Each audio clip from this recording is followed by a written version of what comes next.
سامعین و ناظرین، حضرت عمر رضی اللہ تعالی عنہ کے دور کا ایک واقعہ ہے کہ اہل شام میں ایک بڑا بارعب اور قوی شخص تھا۔ وہ امیر المؤمنین حضرت عمر رضی اللہ تعالی عنہ کی خدمت میں آیا کرتا تھا۔ ایک دفعہ وہ کافی دن نہ آیا۔ حضرت عمر رضی اللہ تعالی عنہ نے لوگوں سے اس کا حال پوچھا۔ لوگوں نے کہا، امیر المؤمنین اس کا حال نہ پوچھے، وہ تو شراب میں مست رہنے لگ گیا ہے۔ حضرت عمر رضی اللہ تعالی عنہ نے اپنے منشی کو بلایا اور کہا کہ اس کے نام ایک خط لکھو۔ آپ نے خط میں لکھوایا، من جانب عمر ابن خطاب بنام فلا ابن فلا، السلام علیکم۔ میں تمہارے لیے اس اللہ کی حمد پیش کرتا ہوں جس کے سوا کوئی معبود نہیں۔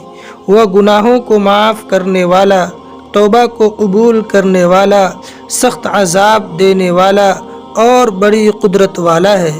اس کے سوا کوئی معبود نہیں ہے اور ہمیں اس کی طرف لوٹ کر جانا ہے۔ پھر حاضرین مجلس سے کہا کہ اپنے بھائی کے لیے سب مل کر دعا کرو کہ اللہ تعالیٰ اس کے قلب کو پھیر دے اور اس کی توبہ کو قبول فرمائے۔ سب نے مل کر دعا کی۔ حضرت عمر رضی اللہ تعالی عنہ نے وہ خط قاصد کو دیا اور کہا، یہ خط اسے اس وقت دینا جب وہ نشے میں نہ ہو اور اس کے سوا کسی کو نہ دینا۔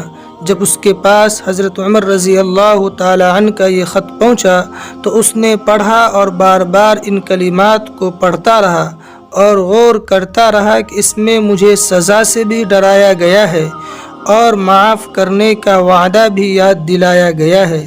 وہ خط پڑھ کر رونے لگا اور شراب نوشی سے توبہ کر لی اور ایسی توبہ کی کہ پھر کبھی شراب کے پاس نہ گیا۔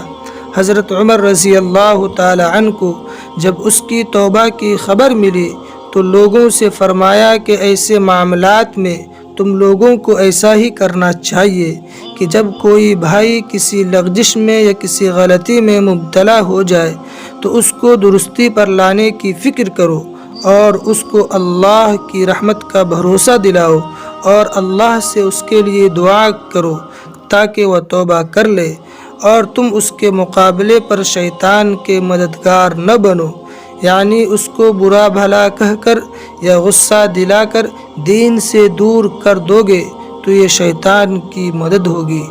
دوستو، اس واقعے سے ہمیں یہ سبق ملتا ہے، اگر ہمارے معاشرے میں کوئی گنہگار شخص ہے تو اس کے سامنے جا کر اللہ کے وعدے اور اس کے وعید کو بیان کرنا چاہیے، نہ کہ اس کے سامنے جا کر اس کو برا بھلا کہنا چاہیے۔